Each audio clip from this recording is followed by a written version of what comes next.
बिस्मिल्लाहिर्रहमानिर्रहीम। अस्सलाम वालेकुम। उम्मीद आप सब लोग खैरियत से होंगे। 9th क्लास फिजिक्स का न्यू सिलेबस हमने स्टार्ट किया हुआ है। चैप्टर नंबर 1 की एक्सरसाइज हम देखेंगे।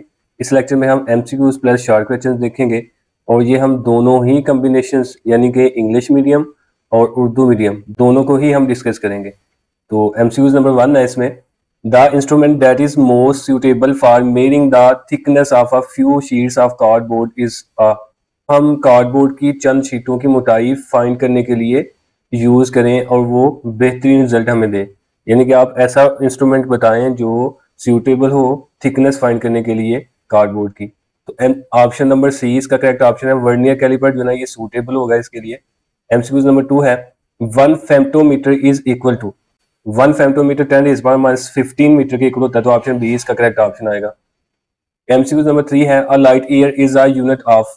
लाइट ईयर बेसिकली हमारे पास ऐसा डिस्टेंस होता है जो लाइट एक साल में कवर करती है। तो ये फिर डिस्टेंस का यूनिट हुआ ना, तो ऑप्शन सी इसका करेक्ट ऑप्शन आएगा। एमसीक्यूज नंबर 4 है, which one is a non physical quantity. इनमें से कौन सी नॉन फिजिकल क्वांटिटी है। नॉन फिजिकल क्वांटिटी ऐसी क्वांटिटी होती है जिसकी हम पैमाइश नहीं कर सकते। तो कलर की हम पैमाइश नहीं कर सकते, तो ऑप्शन सी इसका करेक्ट ऑप्शन आएगा। एमसीक्यूज नंबर 5 है, when using a measuring cylinder. जब हम मेजरिंग सिलेंडर यूज करें, one precaution to take is to. एक एहतियात आपने करनी है, वो कौन सी है। तो हमारे पास मेजरिंग सिलेंडर इस तरह का होता है, इसके ऊपर ना यहाँ पे निशान लगे होते हैं, इसको हम कहते हैं मेनिस्कस। तो जब भी आपने किसी चीज की मेजरमेंट करनी होती है तो आपने अपनी आंख को बिल्कुल इस लाइन के सामने रखना है और इस लाइन के बॉटम यानी कि निचली साइड से आपने देखना है।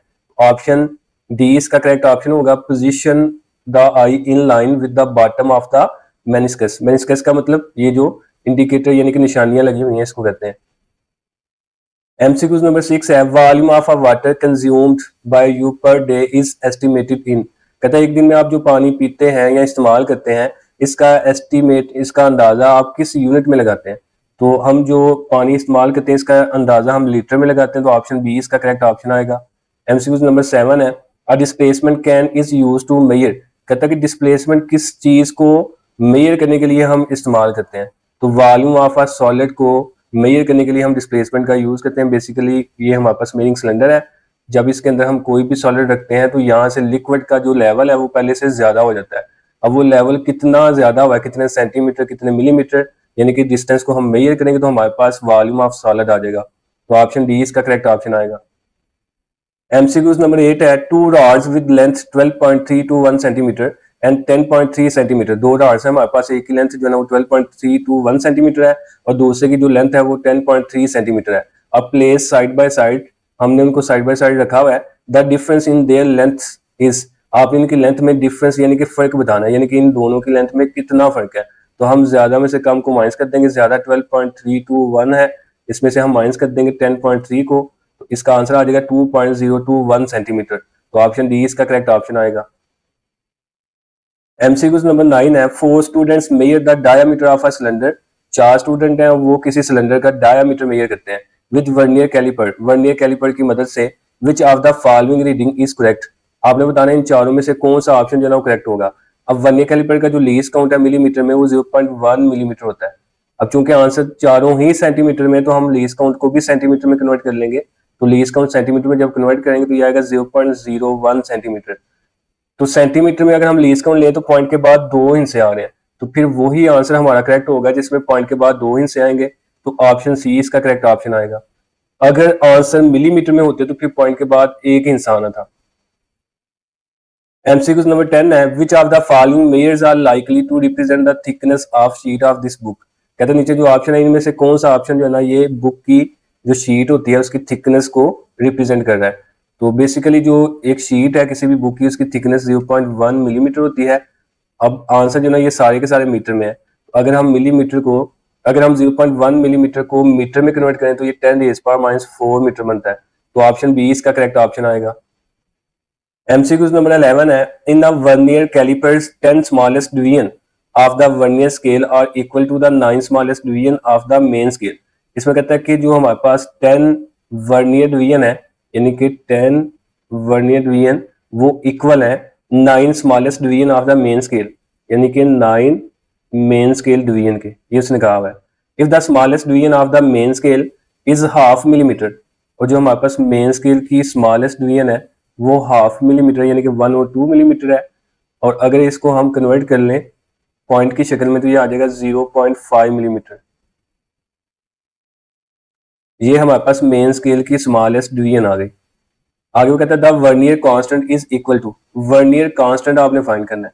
तो वर्नियर कांस्टेंट का फार्मूला याद रखिएगा, ये इक्वल है main scale division minus vernier division. अब हमारे पास मेन स्केल डिवीजन तो है ऊपर, लेकिन वर्नियर डिवीजन नहीं है।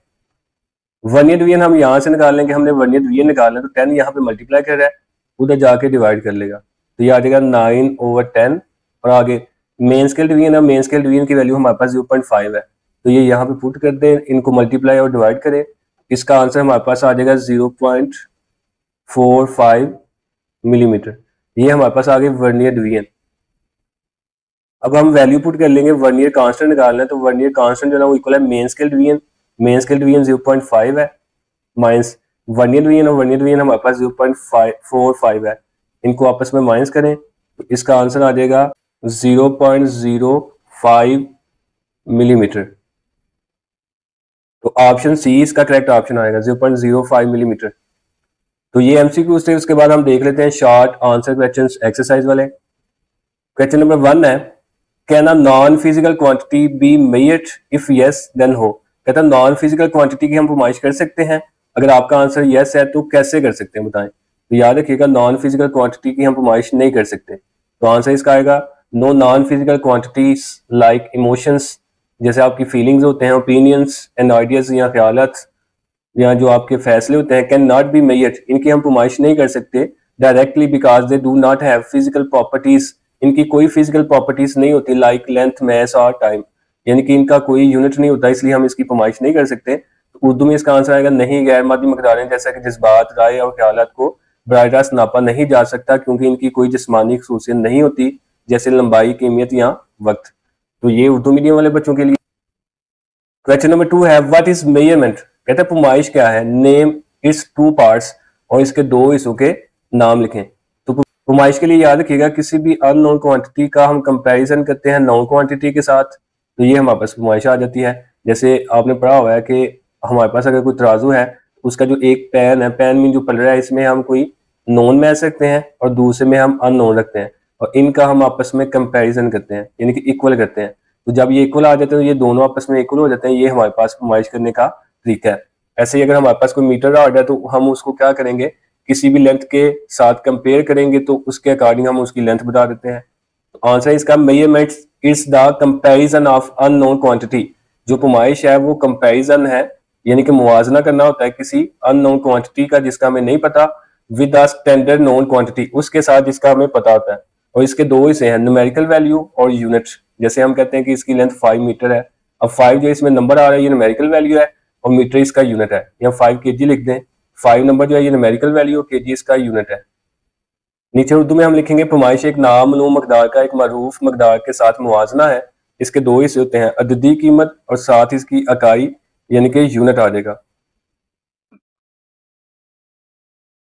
क्वेश्चन नंबर 3 है why do we need a standard unit for measurements, कहते हैं हमें पैमाइश करने के लिए किसी स्टैंडर्ड यूनिट की ही जरूरत क्यों पड़ती है। इसकी वजह यह है कि जब हम स्टैंडर्ड यूनिट के साथ पैमाइश करेंगे, एक तो उसमें कोई भी गलती नहीं होगी, सारी दुनिया में एक जैसी ही पैमाइश होगी, जो मेजरमेंट है वो ज्यादा दुरुस्तगी वाली होगी। तो आंसर इसका we need a standard unit to ensure uniformity and accuracy in measurements world wide, कहता है कि हमें इसलिए जरूरत होती है कि सारी दुनिया में हम मसावी और दुरुस्तगी वाली पैमाइश करें।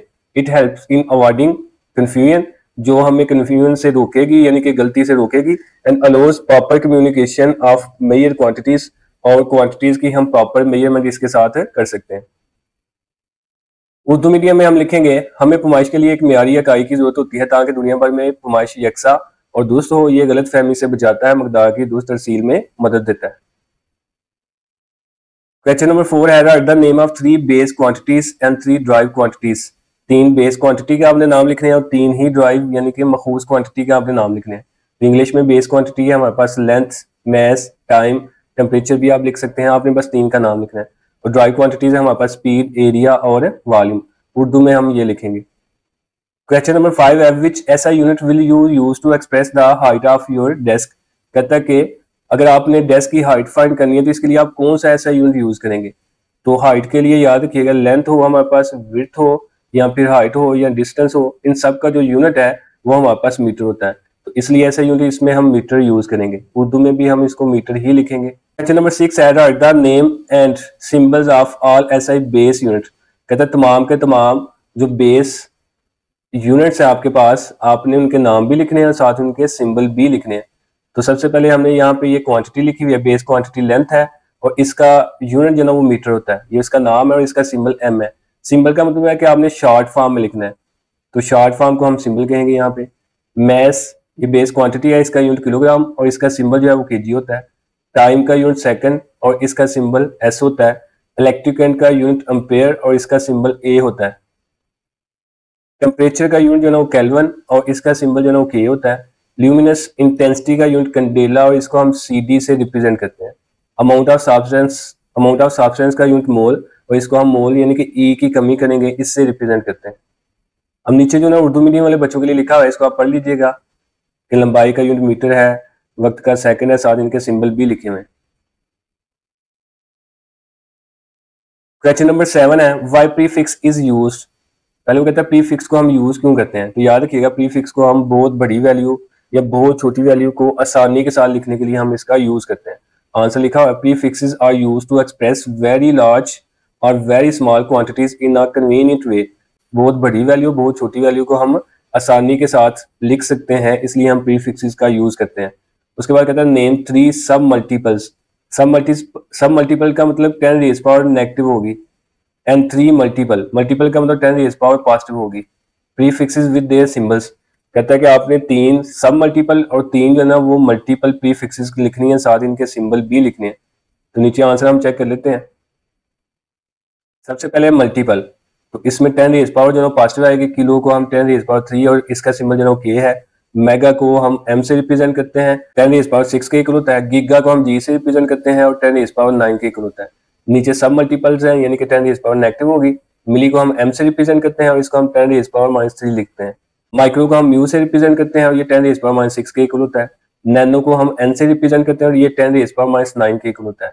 तो नीचे उर्दू में लिखा हुआ है, ये भी सेम ऐसे ही है, इसको आप पढ़ लीजिएगा।